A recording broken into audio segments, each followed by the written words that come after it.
جو جنت میں جائے گا وہ بھی ہمیشہ کے لیے جائے گا. وما ہم بخارجین منہا، کوئی بھی جنت سے نکالا نہیں جائے گا.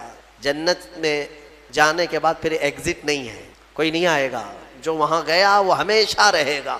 پھر سارے مومنین کیا کہیں گے؟ سب سے پہلے جنت میں جاتے ہی وقالوا الحمدللہ، سب مومنین کہیں گے الحمدللہ، ہمارے مولا کا، رب ذوالجلال کا، اللہ کا شکر ہے، تمام تعریفیں اس کے لیے ہیں. الذی صدقنا وعدہ، جس نے اپنا وعدہ سچ کر دکھایا ہمیں. ہم اس سے دنیا میں ڈرتے تھے اور اس کی جزا میں آج مولا نے ہمیں جنت عطا کر. جنت کیا ہے میرے عزیزو؟ آج تک اس کو کسی آنکھ نے دیکھا نہیں، کسی کان نے اس کے مثل کوئی چیز سنی نہیں. ہاں، مصطفیٰ کریم صلی اللہ تعالیٰ علیہ وسلم سے جو ہم نے سنا ہے جنت کی نعمتیں کیا ہیں، وہاں پر کس انداز سے محلات تعمیر ہیں. ایک ایک محل جو جنتیوں کو دیا جائے گا، اس کی دیواریں ایک سونے کی اینٹ سے، ایک چاندی کی اینٹ سے اس طرح تعمیر کی گئی ہیں. زمین مکمل نرم زعفران سے، اور گھر محلوں کے اندر جواہرات، یاقوت، زمرد، لؤلؤ اور نہ جانے مرجان، کون کون سے قیمتی پتھروں سے محل کو سجایا گیا ہے. ایک چھوٹے محل کی بات کر رہا ہوں. پھر ہر محل کے اندر نہر جاری ہوگی. جنات تجری من تحتها الانہار، وہ ایسے باغیچے تمہیں دیے جائیں گے جن کے نیچے نہریں بہہ رہی ہوں گی. وہ نہریں کس طرح کی؟ ان نہروں کے متعلق کہا گیا ہے دودھ سے زیادہ سفید پانی اور شہد سے زیادہ میٹھا ہوگا، اور جو اس سے پانی پی لے وہ کبھی پیاسا نہ ہوگا. لا نظمأ بعدہ ابدا، اس کے بعد کبھی پیاس نہ لگے اگر اس سے دنیا میں ایک کسی کو پلا دیا جائے. وہ جنت کی نہریں، ایک ایک کا سب، ایک ایک جنتی ان سب چیزوں کا مالک ہے. پھر اس کے بارے میں سورہ واقعہ میں ملتا ہے یہ کیسے بیٹھے ہوں گے جنتی.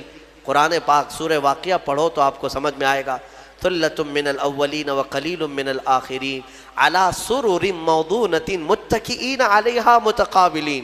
سریر یعنی دیوان لگائے ہوں گے، ان کے گدے بچھائے گئے ہوں گے بہت ہی اعلیٰ قسم کے. پوری دنیا کے بادشاہ مل کر وہ دیوان نہیں خرید سکیں گے. ان کے پاس اس طرح کا دیوان کبھی آیا نہیں ہوگا. جنتیوں کو بٹھایا جائے، ایک جنتی اس پر مظہری پر بیٹھے ہوگا. متکئین، ٹیک لگائے بیٹھے ہوں گے. یہ جنت کے احوال بیان ہو رہے ہیں.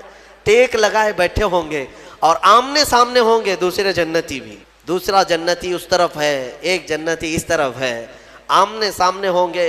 یطوف علیہم ولدان مخلدون، وہاں خوبصورت لڑکے خدمت کے لیے معمور ہوں گی. وحور عین کامثال اللؤلؤ المکنون، اور اللہ فرماتا ہے بڑی بڑی آنکھوں والی حوریں ایسی جیسے کہ چمکدار موتیوں کی طرح. ایک ایک جنتی کو 70 حوریں خدمت میں دی جائیں گی. وہاں پر کیا ہے؟ نہ بیمار ہونا ہے، نہ سر درد آنا ہے، نہ بخار، نہ سردی. جنت میں نہ غم ہے نہ کسی چیز کا خوف ہے. خوف کس چیز کا ہوتا ہے؟ مرنے کا ہوتا ہے. موت تو آنی نہیں ہے. کوئی چیز چلی جائے گی، فوت ہو جائے گی تو اس کا غم ہے، وہ چیز ہونا نہیں ہے وہاں پر. ڈر بیماری کا ہے، بیمار ہونا نہیں ہے. پھر پلس کبھی ایسا ہوا کہ پیٹ درد سے آدمی بے چین ہوتا ہے، بے قرار ہوتا ہے. جنت میں نہ کبھی کسی کو پیٹ درد ہونا ہے، نہ کسی کو طہارت استنجا پکانے کی حاجت ہونی ہے، کیونکہ وہ نوری جگہ ہے. جو کھائے گا وہ نور ہی نور ہے، نور ہی نور ہے. اس کا فضلہ نہیں، نور کا فضلہ نہیں ہوتا، کچرا نہیں ہوتا. تو جنت میں کسی چیز کی فکر نہیں. اسی لیے قرآن میں جگہ جگہ اللہ نے فرمایا لا خوف علیہم ولا هم یحزنون، نہ ان پر کسی چیز کا خوف ہوگا نہ کسی چیز کا غم ہوگا. اسی لیے میرے عزیزو جنت کی چاہت رکھو. اس سے بڑھ کر کے کیا ہے؟ جنت میں ایک محل کیسا دیا جائے گا پتہ ہے؟ جنت فل ہو چکی ہوگی، فل ہو چکی ہوگی. سب سے اخیر میں ایک بندہ آئے گا، حساب دیتے دیتے دیتے زمانہ گزر گیا. جنتی جنت میں جا چکے، سب کا فیصلہ ہو گیا. لاسٹ آنے والا، سب سے اخیر میں آنے والا جنتی پتہ نہیں کتنے 100 سال بعد آئے گا. بخشش ہو گئی، اس کی سزائیں ختم ہو گئیں، اسے بھی نکال کر کے لایا گیا. جنت میں وہ آیا، دیکھا ساری جنت بھری ہوئی، سب کے محلات لگے ہوئے ہیں. ظاہر سی بات ہے انٹرنس پر سیدھے ہی آتے ہی بڑے بڑے محلات اور سب کے نام لگے ہوئے ہیں. یہ حسرت سے دیکھنے لگا میں بہت تاخیر سے آیا، مجھے جگہ ملے گی یا نہیں ملے گی. سب سے اخیر میں آنے والا جنتی تو وہ جنت میں اندر آئے گا، رب تبارک و تعالیٰ سے پوچھے گا کہ مولا میری جگہ ہے یا نہیں جنت میں. رب تبارک و تعالیٰ فرماتا ہے جنت میں اس بندے سے پوچھتا ہے تیری کیا خواہش ہے. جنت میں یہ محلات سب کو جو دیے گئے وہ کتنے بڑے ہوں گے میں انداز آپ کو بتاتا ہوں. اس بندے سے پوچھا گیا, وہ بندہ کہتا ہے میرے لیے کوئی جگہ ہے یا نہیں. اللہ تعالیٰ فرماتا ہے اے بندے تو دنیا سے آیا, دنیا میں رہا, زمین پر رہا, زندگی گزارا, وہاں سے آیا, اب تیرے لیے جنت ہو گئی. پوری دنیا جتنی بڑی تھی کیا اتنا بڑا محل تجھے دے دوں جنت میں, اتنا بڑا ایک محل تجھے دے دوں. وہ خوشی سے مولا کی بارگاہ میں اچھلنے لگا, مولا اتنا بڑا محل, اگر اتنی بڑی نعمت مجھے مل جائے تو کیا کہنے. رب تعالیٰ فرماتا اے بندے کیا تو اس بات پر راضی ہے کہ دنیا کے برابر 2 دنیا برابر میں ایک محل دے دوں, دگنا, دنیا جتنی بڑی ہے اس سے بڑی. وہ بندہ خوشیوں سے جھومتا جا رہا ہے یہاں تک کہ رب تعالیٰ اضافہ کرتا جا رہا ہے. حدیث پاک میں ہے اللہ تعالیٰ نے فرمایا کہ پوری دنیا کے برابر 3 گنا بڑا محل تجھے جنت میں دے دوں. وہ اش کرنے لگا, مولا یہ میری حیثیت سے زیادہ ہے اور تیرے فضل کے لیے کوئی چیز کمی نہیں ہے. پھر مولا تبارک و تعالیٰ حکم دے گا کہ اس بندے کو جو دنیا سے آیا سب سے اخیر میں آیا, پوری دنیا کے برابر 3 گنا بڑا کر کے اسے محل دیا جائے. یہ سب سے اخیر میں آنے والے کا ہے, جو شروع میں جا چکے ہوں گے ان کے محلات کتنے بڑے ہوں گے, اور جنت کی وسعت کو تم اندازہ بھی نہیں کر سکو گے. وہ کتنی بڑی ہے, کتنی چوڑی ہے, نہ تمہارے کیلکولیشن میں آ سکے گا, نہ حساب میں آ سکے گا. جنت کو کس قدر پھیلایا گیا ہے میرے عزیزوں. اب نعمتیں ایسی ہیں کہ اللہ تعالیٰ فرماتا ہے جنتی جب جنت میں جائیں گے کلما رزقوا فیہا من ثمرۃ رزقا قالوا ھذا الذی رزقنا من قبل. جس چیز کی خواہش ہوگی نا وہ ان کا کھانا وہاں سامنے رکھا ہوگا. پھل کھانے کی خواہش, وہ جو کھانے کی خواہش کریں گے جنتی وہ وہاں پر خدمتگار جنت میں لا کر ان کے سامنے رکھ دیں گے. اور فرمایا گیا کہ ہر بار ایک ہی قسم کے پھل کی طرح شکل ایک ہی ہوگی اور مزے الگ الگ ہوں گے, ایک ہی چیز لائی جا رہی ہے. تو جنتی ہو سکتا ہے آپ نے سیب کھانے کی خواہش کی, لایا گیا, بعد میں کیلا کھانے کی خواہش کی گئی, پھر ویسے ہی سیب کی طرح ہی شکل لائی گئی. پھر بعد میں آپ کو گوشت کھانے کی خواہش ہوئی, تب بھی سیب کی طرح ہی چیز لائی گئی. تو جنتی کہیں گے کہ یہ کیا ہے, جب جب ہمیں رزق دیا جا رہا ہے ایک ہی طرح کا دیا جا رہا ہے. تو رب تبارک و تعالیٰ قرآن میں فرماتا ہے کلما رزقوا منہا من ثمرۃ رزقا قالوا ھذا الذی رزقنا من قبل. کہیں گے وہ ایسا ہی ہم کو اس سے پہلے بھی ملا تھا. اللہ فرمائے گا وہ ایسا نہیں ہے, وہ اتو متشابہا, بلکہ اس سے ملتا جلتا ہے, لیکن تم کھاؤ جو تمہارے من میں لذت چاہیے وہ اسی میں مل جائے. جنت کی نعمتوں کو ہم کیسے بیان کر سکیں میرے عزیزوں. پھر اس سے بڑی نعمت یہ ہے کہ جنتی کے لیے اتنی آزادی کہ وہ پوری جنت میں جہاں چاہے گھومے پھرے, سیر کرے, وہاں کے جنت کی نعمتوں کو دیکھے. جنتی کی کبھی خواہش ہوگی وہ عرض کرے گا کہ مولا میں سیر و تفریح کے لیے تیری اولیاء کے دربار دیکھنا چاہتا ہوں, اسے لے جایا جائے گا. اللہ تعالیٰ کے جو محبوبین ہیں اولیاء ان کے پاس جنتی کو لے جایا جائے گا.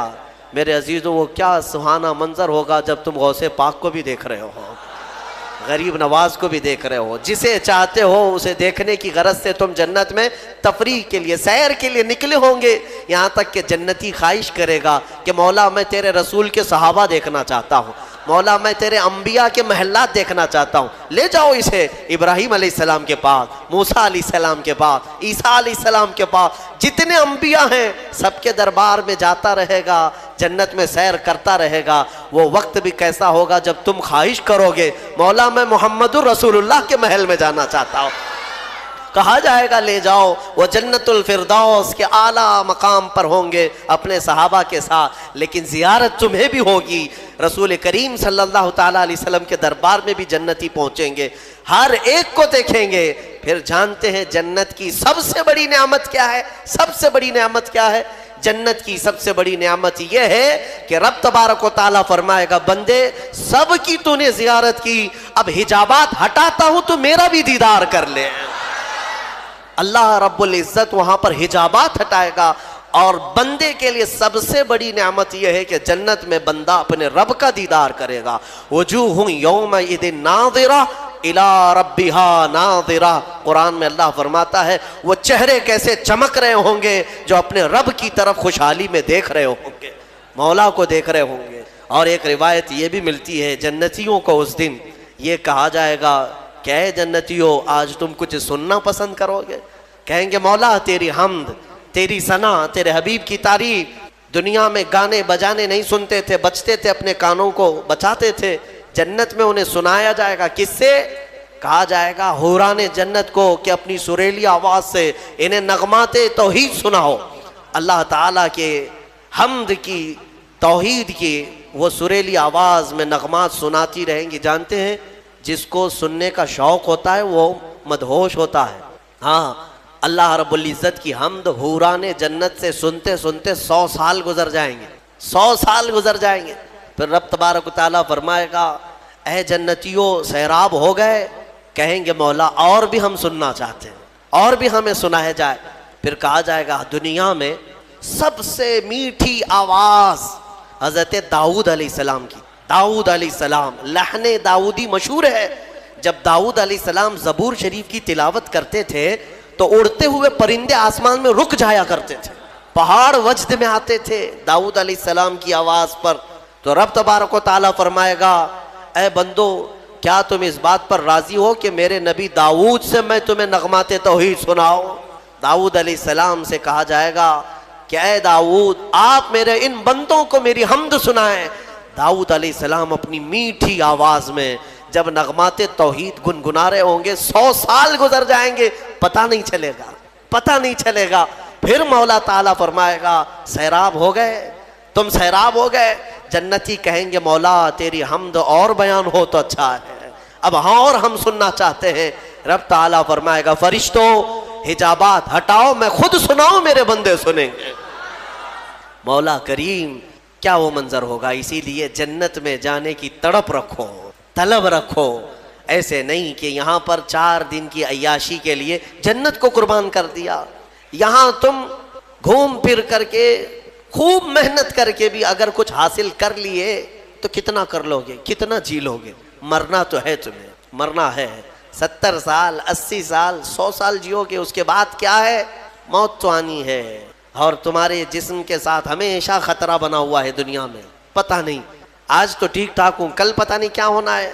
سردی موت کا سبب بنتی ہے، سر درد جو ہے بڑی بیماریوں کا سبب بن جاتا ہے۔ اچھے خاصے لوگوں کو ہم دیکھتے ہیں اچانک ختم ہو گئے۔ تو یہ دنیا تو ایسی ہی ہے، تم کروڑوں کما کر کے بھی وہ عیش نہیں لا سکو گے۔ ہم نے دیکھا ہے، آپ نے قارون کی جنت سنی، قارون کے خزانے سنے ہوں گے، اور شداد کی جنت سنی ہوگی۔ شداد نے جنت بنا دیا تھا دنیا میں۔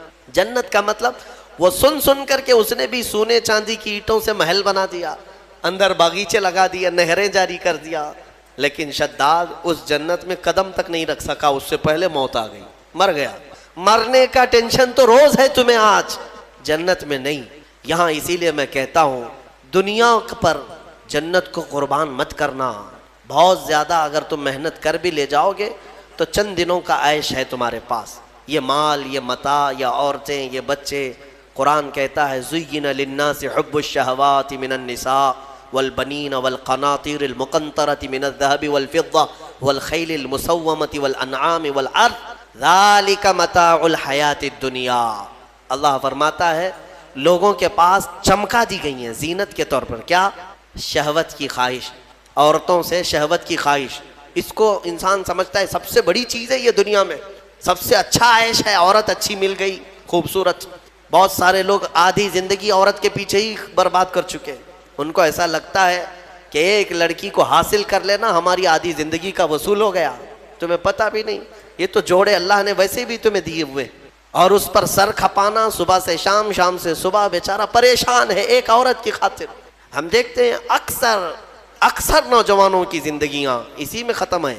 وہ اسے محبت سمجھتے ہیں، اسے عشق سمجھتے ہیں۔ دیوانوں، یہ جسموں کے ملاپ کو محبت اور عشق کہاں کرے ہو؟ محبت اور عشق ایک بہت ہی مقدس الفاظ ہے، مقدس الفاظ ہے۔ ہاں، صرف آدمی اپنے جسمانی سکون کو حاصل کرنے کے لیے، اپنی شہوت کو پوری کرنے کے لیے محبت کا نام دے رہا ہے۔ محبت کیا ہے؟ محبت تھوڑی نہ ہے۔ عورتوں کی خواہش میں آدھی زندگی ختم ہوئی۔ یہ وہی لوگ تو ہیں جو شادی سے پہلے نہ جانے کتنے راتیں جاگتے تھے، پوری رات بات کرتے تھے، پتہ نہیں کتنے وعدے، معاہدے، ایگریمنٹ ہوا کرتے تھے۔ شادی کے 8 دن کے بعد پھر زندگی چینج ہے۔ ہو سکتا ہے چند مہینے اچھے بتا لیے ہوں، اس کے بعد تو اب فون پہ بھی بات نہیں کرتا، گھر پہ بھی بات نہیں کرتا، جو گھنٹوں بات کرتا تھا ہو گئی محبت ختم ہو گئی، عشق کی داستان ختم ہو گئی. کہاں ہے جو تم پہلے اس کے لیے وعدے کرتے تھے، اب کہاں ہے؟